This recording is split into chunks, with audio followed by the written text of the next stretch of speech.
Hello everyone, welcome to this brutally honest review of XCOM 2 Long War 2.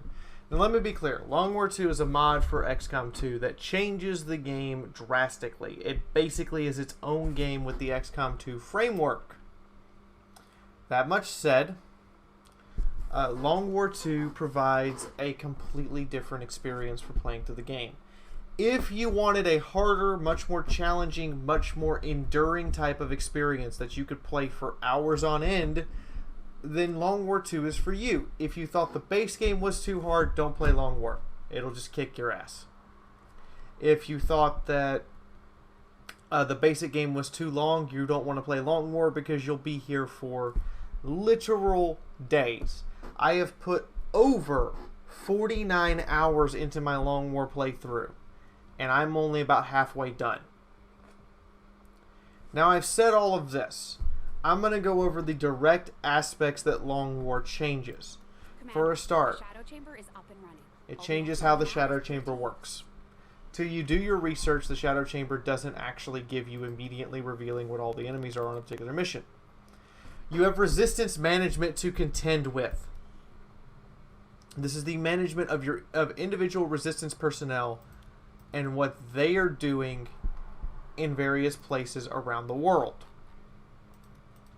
Whether it be getting you supplies, gaining intel to find the missions, because the missions aren't just given to you anymore, you have to locate them, recruiting new personnel, or hiding to prevent Advent from attacking them. You'll also notice that you can steal mechs from Advent, as well as get them through events on the campaign map that will be assigned to various locations around the world, such as the fact that Eastern US has 2, several places have 1. You'll also notice that you assign Haven advisors. This makes it where additional scientists and engineers are a requirement. You also have to assign Haven advisors, such as soldiers, to root out hostile forces from your facilities. So this makes a much more in-depth, much more difficult game because you've got to manage all of this going on. Up here in resistance management, you're going to be checking into resistance management about once every 3 or 4 days to do modifications for based on what's happening on the global map. Next thing, your advanced warfare center is greatly expanded. You can retrain soldiers completely. You can also train soldiers in special abilities that range from... Everyone can do pistol training now. Every single person, if you want to put them in there for long enough, can learn various pistol skills. They can also learn a set of offensive skills as well as a set of defensive skills that are entirely randomized and not necessarily based on class. Such as Sophie here, learning how to do bigger booms as a ranger class. There are now 8 classes of soldier. 9 if you count psychers.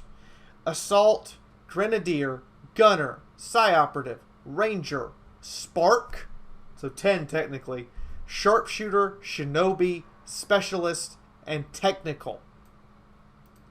Assault classes use shotguns. Their basic ability is run and gun. And they also get the arc thrower, i.e. the stun gun is back. And you can use it to stun enemies for their long-range combat. The Grenadier has a choice between support grenades, which are smoke, flashbangs, different types of grenades that cause different battlefield effects without actually causing damage, direct destruction grenades, or they can kind of go the middle road here where they get a combination of the two as well as rifle skills.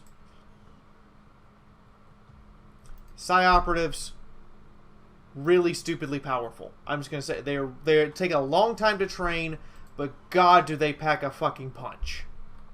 And can really alter the battlefield drastically. Especially when you get Psy-Operatives like this that have 138, 128, 110 Psy ability. He has 110 Psy ability at initiative level. That's a great Psy-Operative. Rangers are your core riflemen. They pack a rifle. Their soldier abilities mostly specialize in the use of that rifle. The choices between the two are for them to use it as kind of a direct, I am going to attack on my turn type of deal. Or in the case of the way Sophie's mostly trained is in the Overwatch type of fire with suppression, grazing fire, which is a concept I'm going to go over shortly, that changes the game where Basically, if you have an 84% chance to hit, you have a 92% chance with graze. A grazing hit is you hit, but you didn't actually get full damage, so it does half damage. A grazing fire gives you a second roll towards that grazing hit. And her rapid reaction. They also get a shotgun. A sawed-off shotgun, which can be upgraded to a sawed-off mag cannon. Now, I will admit that I have trained some of my... trained them vastly differently. There are multiple builds for each class that work and function very well. Gunner is a class that I need more of. I'm just going to be honest. I need to train more gunners. I've actually lost a couple of them, and that's why I don't have as many. But Gunner is your heavy weapons expert. They also pack a knife and can learn knife fighting so that mutons charge up to them and they go shank. But their primary weapon is to take that heavy gun and either suppress an area, shoot regardless of the cover you have, or blow up cover. That is their primary job. Sparks have 3 different chains they can go down now instead of 2. They have the War Machine chain, which is focused on support and area of effect capabilities. And then they have the Future Combat, which is designed for pure offense. And lastly, they have this kind of middle area, which is designed for team support and for them to just be indestructible tanks. So Sparks are changed on how they work. Sharpshooter, which is your replacement for your sniper class. They are entirely reliant on their sniper rifles because their secondary weapon is a hollow targeter. You can, like with all soldiers, give them pistol training if you so wish, such as he has quick draw. I should probably actually equip him with a freaking mag pistol, now that I think about it. Actually, you know, we'll figure it out when if I ever redeploy him, as soon as I do. But they have 2 different real options. One is to go down the marksman tree, which is kind of designed for you are just the fucking sniper, and the other is for positioning. So the 2 trees are kind of feathered out into more of a I'm going to kill this one guy, or I'm going to be really good at killing a bunch of different guys and have situational goodness with serial and death from above mixed in. Another option is the hollow targeting option, as well as the alpha damage shot. So that's kind of how snipers work. We get into shinobis. They are more your close combat ranger from the original game without the mod. They use SMGs. That's actually a sub-coil gun. Coil gun is a new tier of weapon. We're going to be going over that shortly. But they have the option of being more the I'm going to sneak around, sneak. I'm going to use the submachine gun and be just completely unhittable. Or I'm going to be a badass with a sword. The specialist hasn't actually changed. They have a few new abilities. I'm going to say that. They have some new abilities. They have some crazy new shit.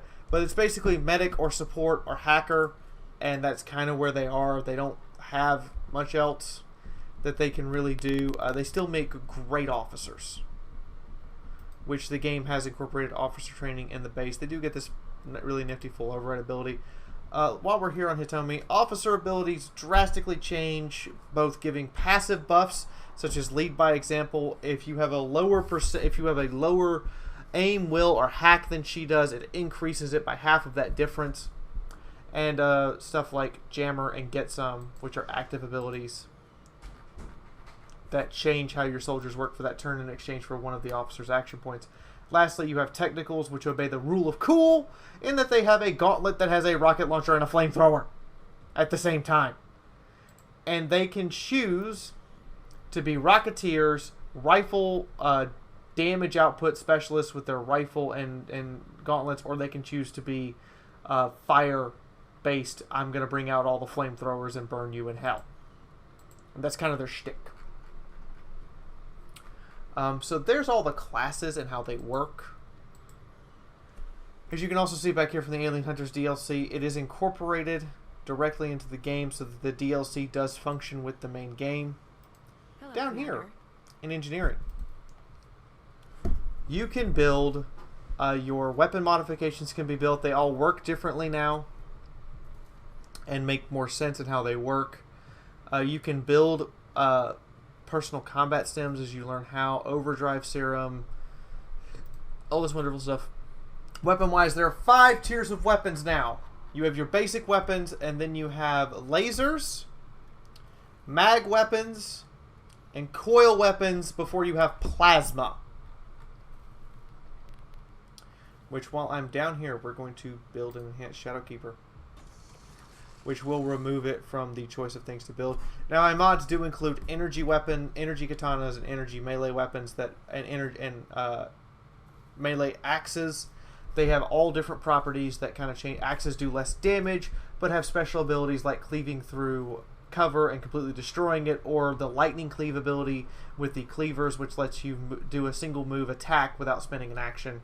The energy katanas and wakazashis are more accurate but do less damage, and the ninjato actually lets you do a stealth attack that doesn't reveal you should you actually kill the target. You also have vibro blades for your gunners, Mark II haulers. I mean, just all sorts of new gadgets and goodies. Armor-wise, you have basically 3 real tiers of armor, in that you have the power armor, the predator armor, and then you have the basic armor. But you also have these alloy platings, which give you ablative armor points for an item slot. You have different vests that have vastly different effects added into the game. And you have, of course, your frames for your sparks and your exosuits, as well as stuff like chitin plating that, again, add more ablative armor points. Allow me to explain this. Each of your soldiers start with what's referred to as a ceramic plate. This gives them ablative armor points. Let me select somebody who's not deployed on a mission. So everyone can equip ceramic plating. Gives them 2 ablative armor points, which means that so long as they have the ablative armor until that's lost, they actually don't take any real damage. We can then equip them with, say, alloy plating or Hellweave vest or what have you to give them more HP. So in this case, I give him alloy plating, which gives them an increase in hit points that are basically temporary hit points to be burned. So the first hit doesn't necessarily cause damage. Soldiers do get wounded for a significantly longer period of time now, though, because it's more realistic about, you know, if the soldier's near death, they're going to be down for a while. So as you can see, my Spark, for instance, needs 36 days of repair. My bad, poor Spark, because it literally got shot down to A. It actually was dead. Like, it was flat out dead. But Sparks can be recovered from the battlefield if you get full salvage. So we recovered a dead Spark and are now in the process of fixing it. Just give the word and I'll get started, Commander. You still have your Memorial Hall. As you guys can see, I've lost twice as many soldiers as I did in my basic playthrough, and we're halfway through. Guerrilla Tactics School. You have officer training, obviously, recruit specific class. There's a few more slots you can use. The Proving Ground has a lot more things you can do. The tech tree is massively expanded. You can also choose to render corpses to get additional alloys and additional Illyrium depending upon the corpse you render or the piece you disassemble, such as disassembling a mech for 5 alloys. It's basically a gun. Just straight up a gun. You also have different levels. You have Advent data pads, you have Alien data pads, you have Facility leads. You can also always research or basic engineering, which increase build rates, decrease time for engineering projects, and decrease research time. You can also see I can research the plasma rifle if I ever get the Illyrium and the alloys together. Now, we're going to go on the strategic map. And hopefully I'm not about to immediately drop into a mission, otherwise we're going to have to reload. Okay, cool. So you get a lot more information here with events upcoming. That's just a sheer number of things that are happening. Missions. Oh, shoot, I didn't mean to right-click. Apologize. Missions work vastly differently. I'm going to explain all of this, and then I'm going to actually play a mission and then give you guys my impression. So missions have infiltration. The deeper you're infiltrated, the lighter the resistance you're going to encounter. You can infiltrate up to 200%. It's recommended that you infiltrate at least 100% in order to get a basic fight. So this has 3 days and 4 hours before the mission must go. It has 19 hours until I'm 100% infiltrated. Some missions you're just not going to be able to do. Just flat out. I have 17 hours to infiltrate this. And I'll show you guys, even if I just put one shinobi for the Arctic one territories. shinobi on this.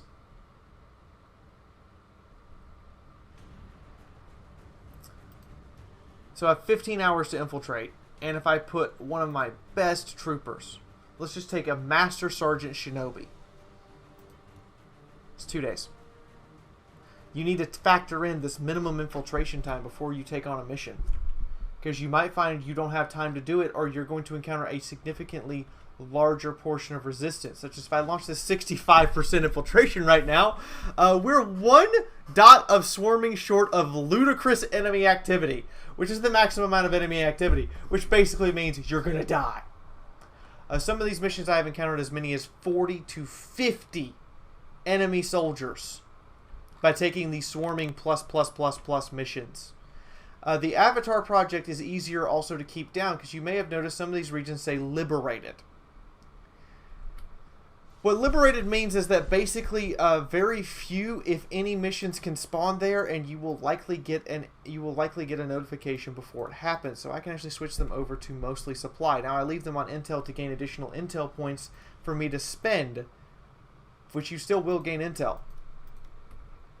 But by putting them over to supply, because these liberated regions are liberated, I can get a lot more supply out of the deal. So what I like to do is leave 4, personally. But it's up to you, and it's up to your own strategic decisions on how you want to do that. You will also notice that these guys get abilities the longer they're here, and the more training they receive from the advisors, the more abilities they get. You also notice how many legions the Advent Strength is, and how much you've slowed the Avatar project. Legions of Strength are distributed, as you can see, Advent Strength. So a region with 5 Advent Strength is going to be much more difficult to do anything in than a region with 2 Advent Strength. And that changes how the gameplay goes. So I'm actually taking people, as I said, you'll want to check this periodically, usually about once every couple weeks, to remove people who are hiding, and you have a maximum of 13 deployed on missions. Even if you have more individuals there, which means if somebody dies, we have a replacement. Now, that much said, game is hard enough without all this added layer of depth and strategic know-how. How much harder is it once we add it in? Oh dear God, you were in for a rough ride if you were not prepared. Actually switching everyone over to Intel because I've been having a lot of issues with missions coming up that I didn't see coming before they come in. All missions start with 14 days. More people you have in Intel, more chances you have to see the mission. Also, the better those people are. So when they have multiple stars here and have multiple abilities, they're actually better at doing that job. So what I want is I want the Intel to get the missions in advance. So a lot of these places are now going to generate 0 supply for me. This has been a decision that I decided a long time ago to switch over to. If it's not liberated, we really don't want the supplies from it. We want intel because we want to find those missions before they happen. And once you have 13 people there, you actually stop recruiting and you switch that recruit person, because any more than 13 you can't use. So you just switch the recruiter over.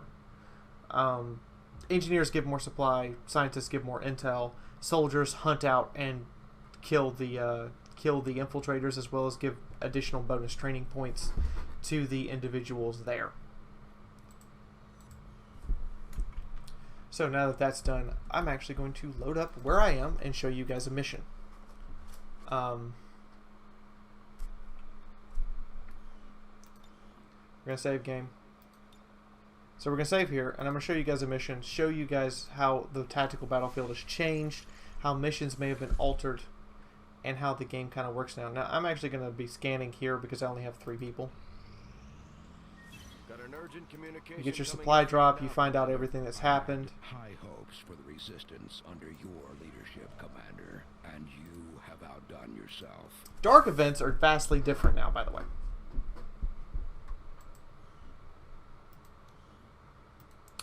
This show active dark events. So here's the active dark events, and many of these stay in effect permanently until you find a way to permanently counter them. So stuff like center mass, laser sights, alien conditioning giving them more hit points, adaptation giving them more hit points. These stay in effect So you have to counter every single dark event that comes into play, because you never know if it's going to be a dark event that just isn't going to happen, or one that you're going to have to deal with later. Yes, we'll take 12 days and train you in Untouchable, because that is an awesome ability to have that you would normally not have access to.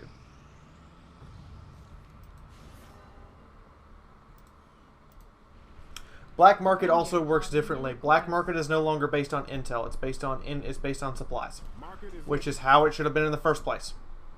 So you sell stuff for supplies, you sell stuff for intel. That's actually a bug. I don't know why that's still bugged, but I can't figure out how to fix it. So we just have to play through with it. There are some bugs. I'm not going to lie. There are bugs, just flat out. But as you can see, the black market is based strictly upon supply, which is a relief, to say the least. I can sell my... And as you sell advanced technology like lasers and mag weapons, for instance, to the Resistance, they start showing up in your game as your Resistance members with those upgraded weapons. So it's of strategic value to sell those weapons, because they will end up in Resistance members' hands. And as you can see, we can buy these Lyrium crystals. I'm totally buying them. Advice for playing through this, by the way: every time you can buy Lyrium crystals and alloys, buy them, because you're going to find out you're running short at some point. Elite suppressor.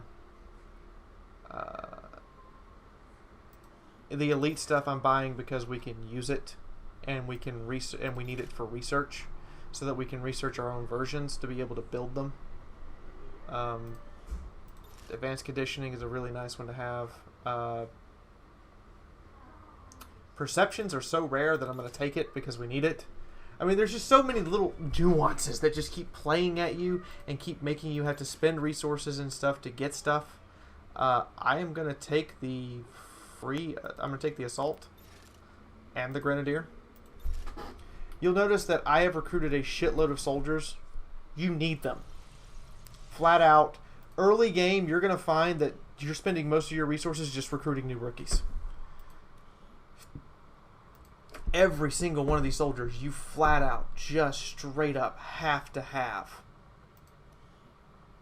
They don't, the game, you just cannot function without them. We're actually going to take Electroshock, so you can engage in long range combat.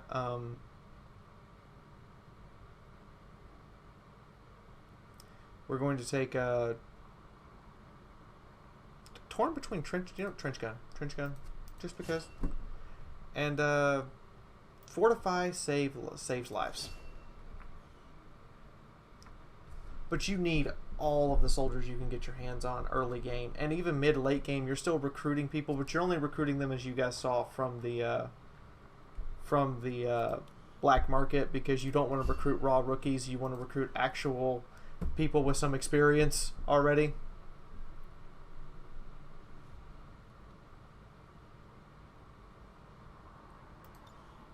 I want to be able to blow up cover objects. I want you to have heavy ordnance.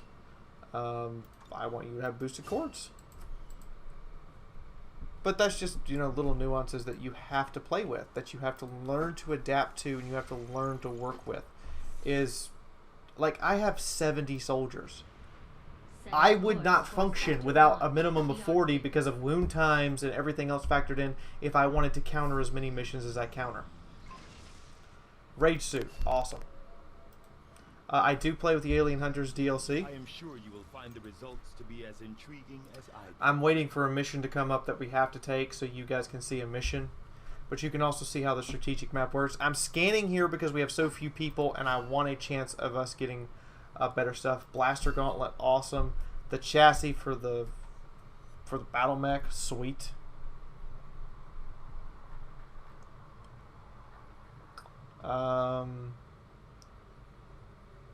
You know, let's do the Archon Autopsy because it doesn't cost anything. Extensive fusion of both alien biological materials and advanced mechanical support system. The cutscenes haven't really changed except for units that are new that you have to tear apart. Like advanced mechs have to be torn apart. There's a new cutscene for those. Review target. Okay, we're going to take this mission. Takes 3 days to infiltrate. I'm pretty sure I've got other missions that will pop up first, but this just gives me an example to show you guys how to set up a mission. So I've got 3 days and 16 hours to infiltrate and know that I'm going to get in time. We are going to take a boosted mission, which means I'm going to spend to boost so that the infiltration happens faster. So we're going to take Carol and Bob here as our shinobi. We know this is a VIP extraction, so it's always a good idea to take a specialist. Let me see if I can... There's an officer specialist right there.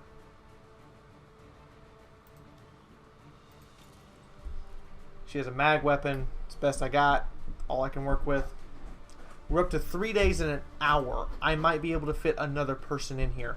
My best bet is a ranger or a shinobi, so let's see if we can squeeze a ranger in. We can squeeze a ranger in. Awesome. I am going to modify this ranger's weapon, because at present she has the expanded magazine and the autoloader, and instead we're going to fit her with a suppressor and show you guys the decrease in infiltration time. And to do that, I'm actually going to go build the advanced suppressor, because I don't want to use... I want to start collecting the elite ones so I can make elite gear. Yeah, you can make all these modifications eventually if you research them through the proving grounds. So like I can make advanced gear. So you guys see it was 3 days, 8 hours, now it's 3 days, 5 hours. That's a 3-hour difference. For everyone's weapon to have that, that's a huge, massive game changer. Alright, we kind of need a heavy weapon of some sort. So we're going to bring in the gunner here. As you can see, we're down to 3 days and 14 hours. I want to take a 5th person. I want to take an explosives expert.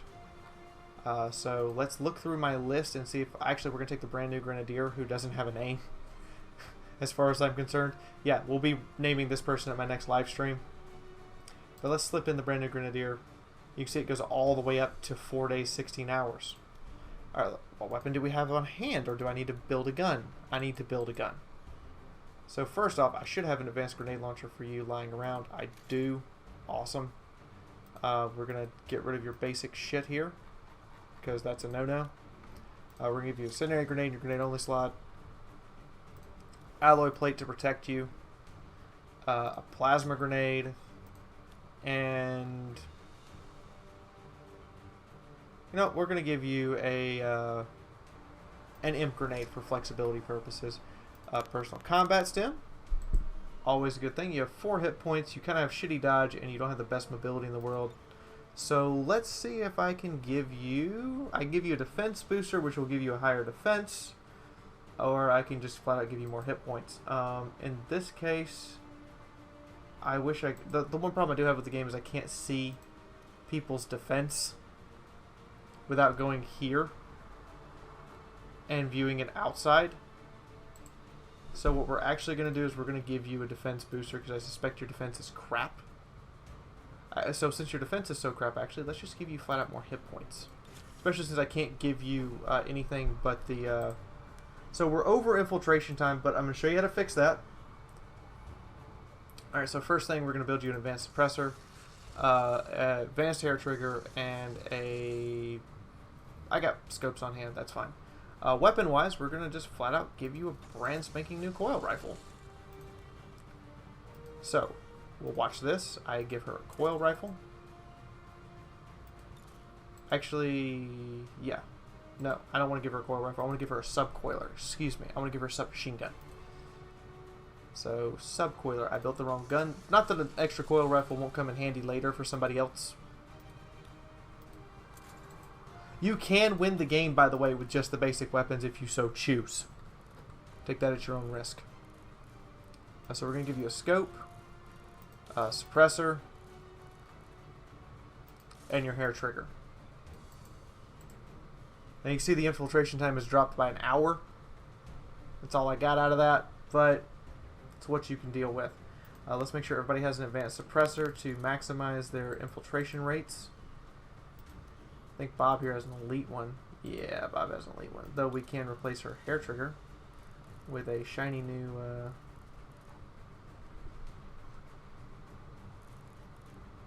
I could give her an elite one, but no sense in that. We should build her one. So, and you're going to be doing this a lot. You're going to be going back and forth a lot, building new stuff constantly, because you're going to find that you have old weapon upgrades that need to be replaced.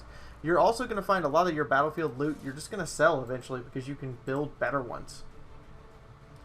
So let's check Chris Blade here. Make sure Chris Blade's got full upgrades. All advanced stuff got an elite autoloader because elite. You only have +2 health. I actually have a +3 I can give you and I have multiples of them. So there you go. You got an extra hit point out of the deal. So you're going to be making constant little modifications to your troopers. Because you're going to find it helps them survive longer. We're actually going to give you a hazmat vest. Can I give you anything? No. So I'm thinking of giving you a hazmat vest or a hell weave because it just flat out gives you more HP. But the hazmat vest is actually what we're going to give you because it also makes you immune to fire, poison, and acid. So you're not going to have a blade of armor anymore, Chris Blade. I'm sorry because you want to carry a pistol. Sophie over here, we're going to drop the tac vest for a hazmat vest as well. And yeah. So there's our troopers. You can see we have Predator armor and Warden armor mixed in here. I don't have the ability to build anything else. And we're going to launch this. Now it says I'm over time by a day, by just over a day. Having a whole lot of cutscene lag there. I hope the game didn't just crash. Because that would suck. If we spent all this time recording this review and it just crashed. There are some issues. Yeah, I think we crashed.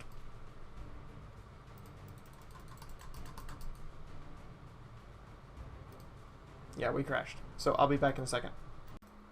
Now, welcome back. So we are immediately starting a mission. And this is the part I wanted to show you guys, was the actual missions. I am 200% infiltrated, which means I am at the absolute maximum end of infiltration. Like, I'm as far in as I can get. This particular mission is the one I actually wanted to show you because we have a variety of troops. We have psychers, we have technicals, we have an assault. So we have a big variety of troops with different capabilities, and we're probably going to run into some very, very interesting enemies. Now, you will also see differences in technology. That's because it's what I have on hand. Hell, I'm still sending out the psyker on the left, for instance. He's got a basic ballistic submachine gun. He's got a mag weapon. These two have coil weapons. It's what I have on hand that I can send them out with. And it's a strategic decision that didn't come up in the base game of you would never send out squads that have, you know, anything but the best of the best you can muster as soon as you can. In this case, though, I've got to send them out with what I got. Coil weapons are something you can complete the game with, by the way. Mag weapons you can complete the game with. There's even an achievement installed in the game just for Long War to complete the final mission with basic ballistics. Now, that is a bug in which you can kind of sometimes see an enemy that you shouldn't be able to see. It just happens. So, we have a specialist here with a coil rifle. We have a technical over here, Dana Wolf the Pornkeeper, who's specialized in flamethrowers. I have a war suit for her when she gets home. We have a psyker here. He's got a couple psychic powers. He's kind of and we have another psyker. Both of these are kind of newbie psychers, so they don't have a shitload of abilities. And then we have an officer. Officers not only have these extra special abilities, but you'll also notice he has stuff like Collector. He gives intel for every non-human enemy they kill. He's a commissar, so he can take out the gun and go, you've been mind-controlled, fuck you, you're dead. The slug shot is a special ability on his shotgun he can use. Defilade gives extra 5 defense for everyone within command range, so it's optimal for him to stay close.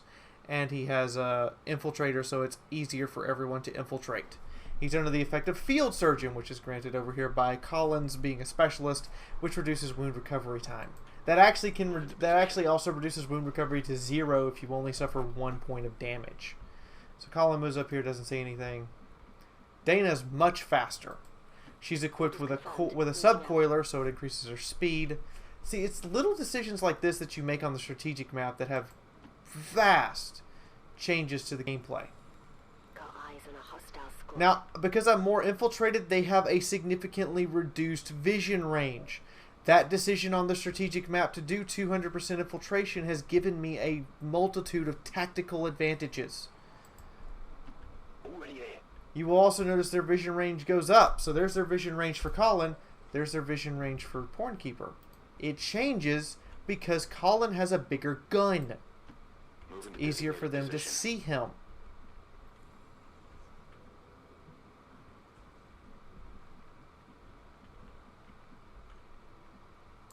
And I'm going to kind of choose to move the Nord up here, i.e. my assault, who's got a nice big old shotgun. And then I'm going to choose to move him down to here. Just quietly. And lastly, we have our Psyker, who can zip right on in there. He's got a submachine gun type weapon, so it reduces the view range of these civilians as well as of the advent the advent. So he's going to just dash right on in. It's the advantage to equip. Now the lower caliber sub weapon does mean it doesn't hit as hard, and has a smaller clip. It only gets 2 bursts as opposed to 3. But it does give him the advantage to being able to sneak around more before we reveal. You also get solo drone patrols. Yeah, drones are a bitch, and now they can show up in solo patrol form. And they can always be a problem. So now, we're about to go very, very loud.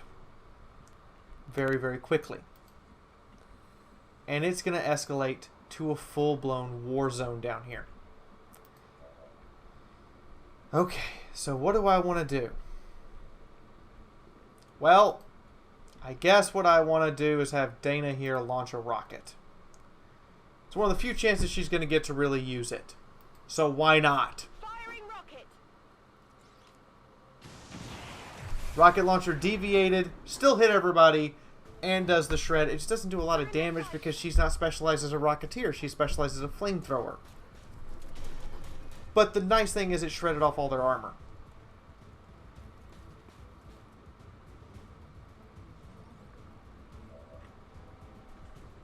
Okay, enemy drone is active. Now, I get a free insanity shot. This does not cost an action. So we're going to hurl insanity at you. See what happens. 58% chance of him absolutely causing havoc with this guy. And he disorients him. So that's basically that guy's been hit with a flashbang. He's effectively controlled now. Which means we can afford to look over here and soulfire that guy. Now he has a basic psi amp, so his soulfire is 4 to 6. If he had an advanced one, it would be a higher damage. Not bad. Alright, we have the Crusader back here. Now he has the option to go up and try to skull mine. He has the option of Haywire Protocol. He also has Stabilize. But first thing we're going to do is we're going to hack. Infiltrating access point. The hacks in Long War change. Huge. This is not just a review, but I'm also going over all the features. They change not only like getting stuff on the strategic map, but you can get stuff on the tactical map. Gain control of a random enemy. I don't care if you get alerted. I want to see if I can get control of a random enemy. I can't. So a nearby enemy is now alerted to my map position and will be moving towards me at full speed. I'm okay with that. I mean, this is very light. I think even extremely light resistance, so we shouldn't have that many more enemies to encounter. We're going to haywire this drone and see if we can mind control it.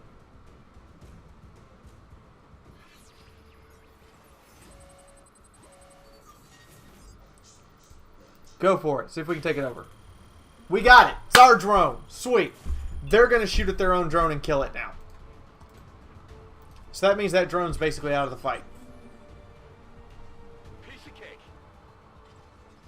Now, the drones in this game, if they hit you, they disorient you with their ranged attack. If they hit you with their melee attack, it's a stun shot. So it knocks your guy unconscious. Now, it is to my advantage here to take out both the Rocketeer and the mech. Gotta do it. Somehow. Because they are going to rip me apart.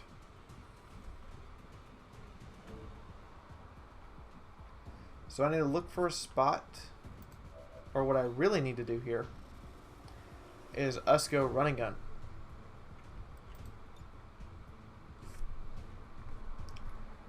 Alright, so let's count the squares here for trench gun. Let me look out to your right. 1, 2, 3, 4, 5, 6, 7. 7 squares does not ignore cover. It'll be really hard. I think that's... I'm going to get positioned like right there. So we're going to activate Run and Gun. We're also going to pop a Fortify. So now he gets plus 20 defense flat out at all times. Now the way Long War Overwatch works is since he's in the open, he won't get any cover from the Overwatch. But if he's moving through cover areas, he gets cover against the Overwatch hit. Oh great, I have to pick and choose. Well, if I'm going to pick, it's got to be you. So rapid fire, coil gun. There's one. Alright, 88% chance to graze. Can we get the second one? Nope. Shit, that's bad. Come on. Their Rocketeers, by the way, really like to launch their rockets. I'm just going to emphasize they really, really like for you to cluster up where they can launch rockets. And that's all I can do. So we're going to move here, run across the battlefield away from that drone so it's basically out of range to really get involved in this engagement. That drone is mine. They're very likely to go after it and try to kill it. And here's the squad, the squad that was alerted to me. Comes running up. Now they're on alert, and the way Long War changes aliens on alert is they actually get to move and shoot on their activation if it's the alien's turn. So some of them might get to fire at me. So you just activated as well. You weren't actually active. That's interesting to know. Mech runs away. It's going to turn around. It's going to shoot. It's going to bombard. They have no problem killing their own guys. None whatsoever, I've noticed. Now, because the Rocketeer moved, he's not going to launch a rocket. Now, that plus 20 defense might not have seemed as it did anything, but what it did was it forced a graze instead of a full damage hit, because a full damage hit would have killed him outright. Now, we have an Insanity shot. We're going to take it against you again. And he gets an Overwatch, but he's disoriented. The Overwatch shouldn't actually trigger because he's disoriented. He shouldn't be able to Overwatch. But now we have him panicked. Which means he's basically hunkered for the turn. And we're going to take a shot at the drone. Which we actually, oddly enough, hit. Our second Psyker down the way has an advanced Psy-Amp. So he's going to take the advanced Psy-Amp and see what he can do to that Rocketeer's mind. He's also a better Psyker. He's higher level. He gets a Disorient. Okay, well, Disorient's not good enough in this case. I need a kill. So Soulfire it. Oh, he doesn't have the advanced Psy-Amp. He has the regular Psy-Amp. Yeah, I need to get some more advanced Psy-Amps. I have new Psykers.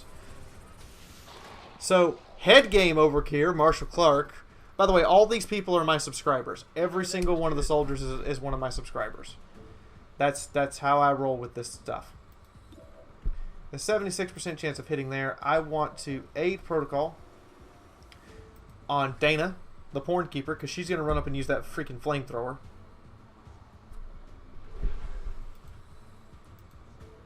And I basically need that drone to drop. And we missed. That's incredibly bad. So, we're going to have to figure out how to deal with that drone and that mech, and that's just not going to happen. Alright, so our best... Actually, he's not outflanking anything. He's panicked, so he's useless.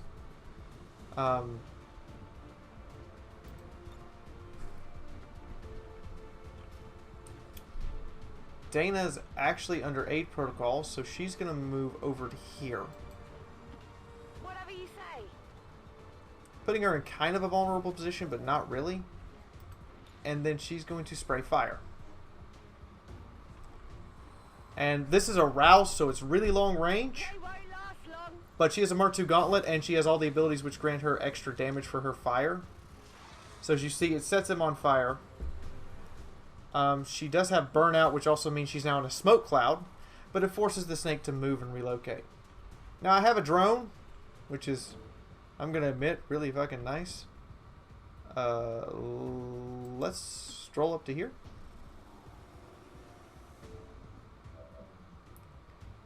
Drone shock. If you hit this, that would be awesome. Ooh, killed it. And he dropped some loot. Nice. Just straight up nice. Good job, drone. They should have murdered you when they had the chance. Alright, so our shotgun is going to move back to that position. He's going to activate incoming because there is still a live Rocketeer on the board, which is going to give everybody extra armor and take less damage from explosions. And then he's going to hit the rapid fire again and hopefully not miss one of them this time. Oh, we only needed one! Look at that! And this is what I've kind of built up for elite soldiers, but as you can see, they all have different abilities. They all function vastly differently now. Which is a good thing. And the drone is still mine. So hopefully they go after the drone because it's the easiest shot. Of course, that drone is charging Dana, but double move, don't care. Dana is under the effects of both burnout and the aid protocol. So she has a 55% defense boost. There's basically no chance of hitting her between the burnout smoke, which is a free smoke grenade on her position whenever she uses her flamethrower, and she's basically, and she's got the aid protocol going. Now she just has aid protocol. We're going to move you closer. Gives you a couple targets. Your best shot is actually at the drone, so take the shot, Colin. You hit that one, full damage, but the drone's still up. That's a problem. Alright, we're going to take our higher level psyker up to here. Cover behind the blown up destroyed car. And see if he can drive that Rocketeer nuts.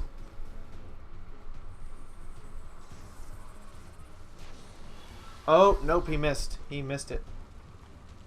Not even close. It was worth a shot. Okay, our mind-controlled drone here. We're gonna move right up next to their guy. I don't know how much longer I got it controlled. I want to activate that thing's Overwatch. It misses. But what we're gonna do here is we're gonna stunner him. 75% chance to knock this guy unconscious. Drop. Oh, it actually just flat out missed. That's never good. Alright, our shotgunner is going to move over here to take out this drone because it's still up and it needs to die. And there are a lot more frame rate issues because there's a whole hell of a lot more particle effects and shit going on in Long War. Not to mention there's more units on the field that it's having to keep up with and animate. As you kill units, it gets a little better.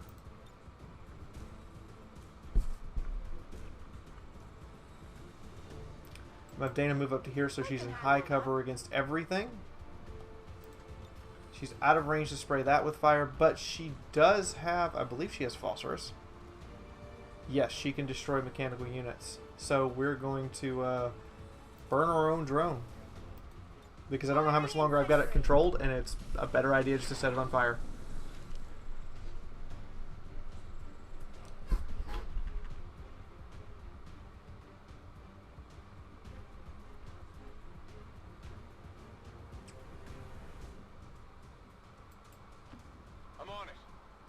See if we can get a shot at that Rocketeer in the back, give him some red fog issues. We can, or we can go for a 31 insanity. Okay, yeah. We're going to take the soul fire on him. And this is basically what you have to go through. I have to get to that transmitter. I have to call the evac.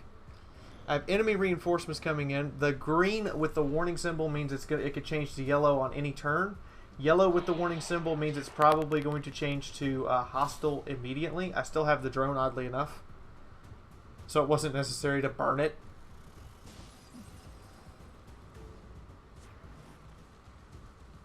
That snake has a submachine gun, so it actually doesn't have a very good accuracy.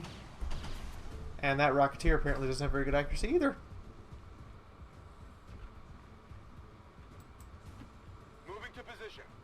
I think we're going to go... Nope, we did not provoke the Overwatch. I should have looked at that before I did it. Try the Insanity. It's really low chance, but it's totally worth it. Loot decays is normal, by the way. Nope, no shot. Enemy is still up. Alright, we're going to use the drone to provoke the Overwatch and try to get a stunner off. It's moving slowly because it's being overwatched. Fine with that. You didn't kill it. I would kind of wish you would have, because I don't know how much longer I got this damn thing. See if you can stun him.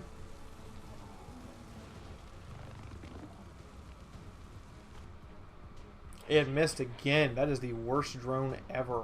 I have never had a drone be that terrible. So, what we're actually going to do here is we're going to move Dana here where she's exposed to the snake. It should put her in range with her flamethrower. Which the advantage to flamethrowers is, if something is set on fire, it does not actually. Okay, so what we have to do is we have to utilize officer abilities. So we're going to move the Nord up to here. He's out of range to really do anything anyway.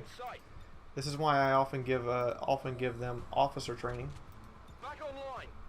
And he's going to issue a command. So commands give extra orders. So I basically get 2 actions now. And now Dana is going to walk in here with the snake. So she's got high cover against the Rocketeer. And she's going to burn it. Killing it with fire. Now while it's on fire, it can't do any action but move and hunker. And it's also panicked because she has special abilities that make it where her fire has a chance to panic.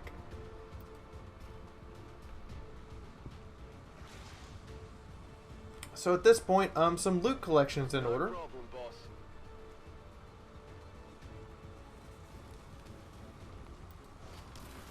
Couple PCSs. What am I doing with this? The focus prevents you from doing Overwatch shots unless it's a good shot.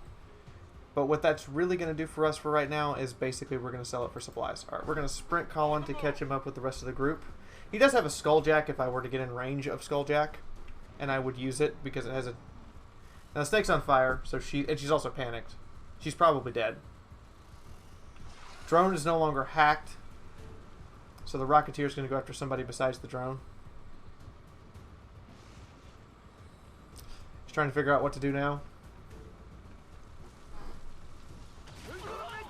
Whoa! That was through high cover and everything. Just flat out KO'd him.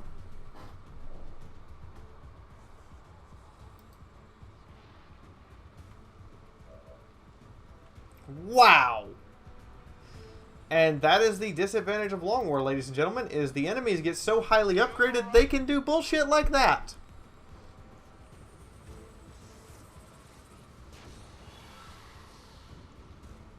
Cool, we got the disorientation. I want to Soulfire. Your mind is your weakness. So yeah, that's the disadvantage, is they get so highly upgraded that they can actually hit shots like that. Shots that you wish you could ever hit. Alright, we're going to Gremlin stabilize you.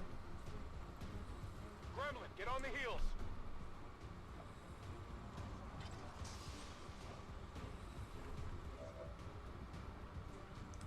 Alright, we're going to call the evac now, even though we don't need it yet, because it takes a few turns to get here. In this case, we're super over-infiltrated. It only takes 1 turn to get here. If we weren't super over-infiltrated, it could take a while. Next thing we're going to do is we're going to activate Running Gun. Moving to fire position. And we're going to run right back here on top of this drone and kill it. Now you're wondering why I'm not dealing with the Rocketeer. He's disoriented right now. His chance to hit is incredibly low. Nice job. Nice job. Gotta love that huge crit bonus that Elite Laser Sight gives people. Now the next thing I'm going to do is I'm going to revive. So Head Game is back on his feet at 1 hit point.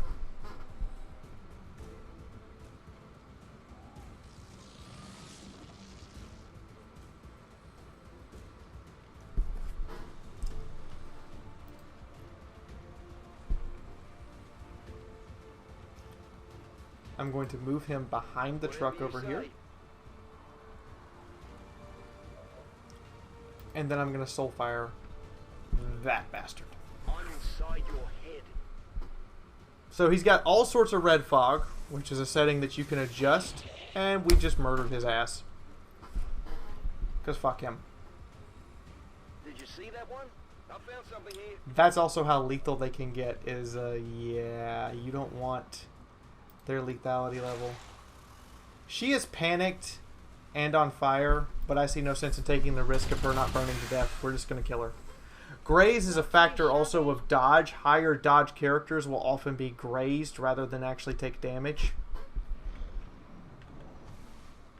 This is Firebrand. It's time to go. Alright, so Firebrand is here. Got it. We're going to sprint up here and collect the loot.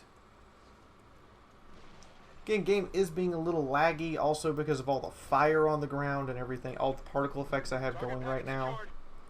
And it's not necessarily my home computer, that's Sophie's computer, which is not, it's not the same caliber of computer as my own. Let's just put it that way. It's still a good PC. I'm not even going to argue that. Alright, we've got to light this thing up and take it down before we can leave in order to complete the mission. I can handle that. Brought head game back to life basically over here. He's got a basic submachine gun though, so he's basically adding just a wee little bit of damage instead of a whole hell of a lot of damage. I don't think that he can see it from there, but it's worth a shot. Can you see it? No, it's actually blocked line of sight, so I'm going to move you right up next to it. Dana, keep emptying the clip.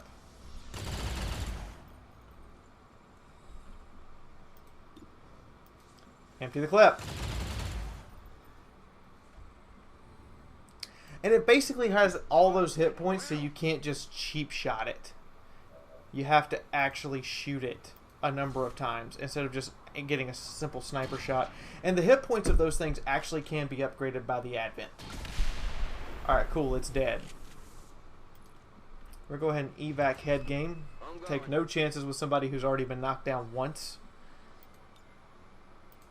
And I do have the evac all mod installed. Fire's getting close here. They're bringing in reinforcements.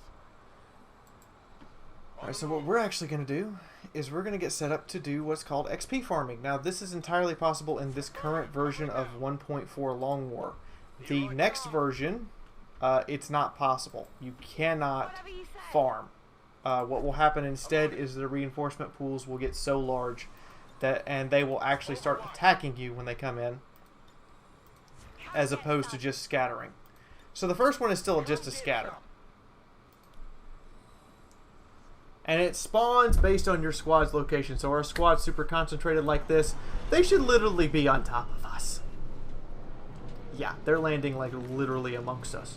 So you have grenadiers coming in. And it actually shows stuff like mechs and drones now too. So if there was a mech, we'd see a mech. If there were drones, we'd see it's just 2 grenadiers. One of which is an upgraded grenadier. If he survives long enough, we're going to see the incendiary bomb on his left hip there. That red bomb over there. Yeah, we don't want that. Good. You want some more?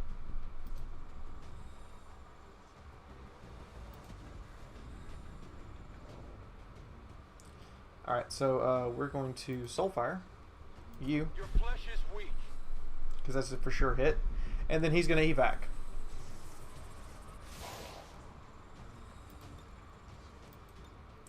And this is kind of, you know, it's something you can take advantage of if you have the capability. Colin gets the kill. And then we evac all. Target neutralized. Packing it in.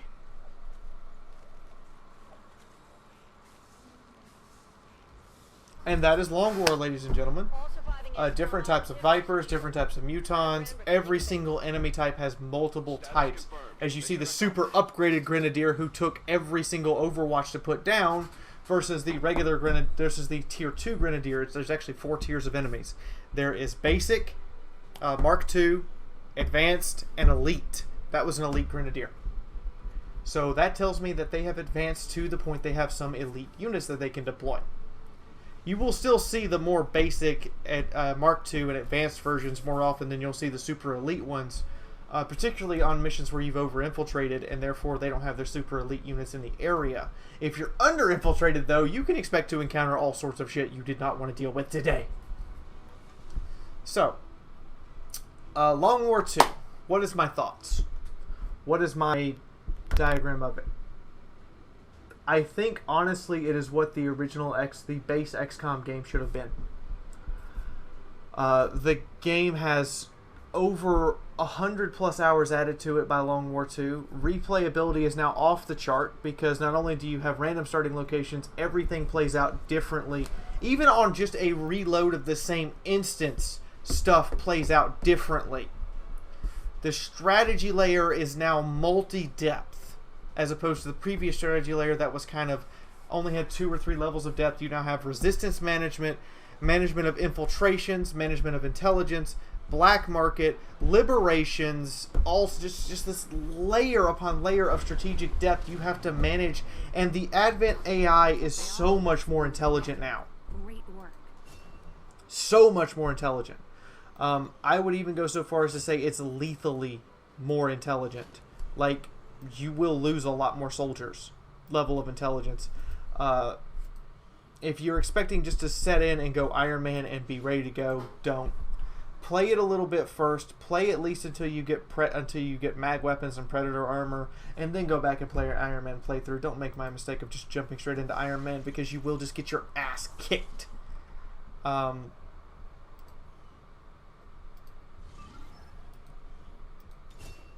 Because that's kind of how it works. Now, the boosted infiltration, you guys saw that I wasn't going to have it fully infiltrated before the end of the mission. The boosted infiltration, now I will have it infiltrated before the end of the mission. And boosted infiltration is retroactive. So you have to factor that in. As you can see, I've boosted this one. And boosting the infiltrations will get your soldiers back quicker. So there are times where you just straight up want to boost. Like, right, let's boost this one. I still light moderate resistance, and I only get a squad of 5 for this mission, so we're gonna lay off. Here's another example. This is an Advent headquarters liberation. Oh, this is an Advent headquarters liberation. I complete that, I will liberate the region. Which, the way region liberation works is half of the Advent strength is destroyed, the other half is redeployed elsewhere, which makes later liberations harder, but it also makes it where the Advent basically have almost no missions except for retaliations that can take place in that region. You effectively cripple them, which, I gotta admit, is a pretty damn good feeling when you do cripple their asses. So, ladies and gentlemen, boys and girls, children of all ages, that is the Long War. My opinion of it is it's a mixed bag. You're going to have to expect that the computer is not only going to be better, but be given significantly more advantages that you're just not prepared to deal with in a lot of cases. But in exchange for that, you are going to have a much longer, much harder, much more in-depth game that will provide a definite increase in the experience as well as the feeling of accomplishment as you complete certain objectives and get certain things done. And that's just the truth. So, that much said, I personally enjoy it. I think it's a great addition for your games if you're prepared to sit down and play it for the length of time you're going to be playing it. When I say that, I mean you're literally going to be playing this for 50, 60, 70 hours. If XCOM is your stick, this is how you should be playing it. If XCOM is not your stick, and you don't want to be playing XCOM for that long, don't play Long War. And that is my honest to goodness advice. If you really want it, go for it. If you don't really want it that much, don't play Long War. Go play the regular game and enjoy the regular game, because the regular game will give you the experience you're looking for. This is definitely a hardcore modders experience. So, that's everything I have to say. Hope you all enjoyed. Hope to see you all next time. Please subscribe if you already haven't, and if you have, thank you guys for sticking around.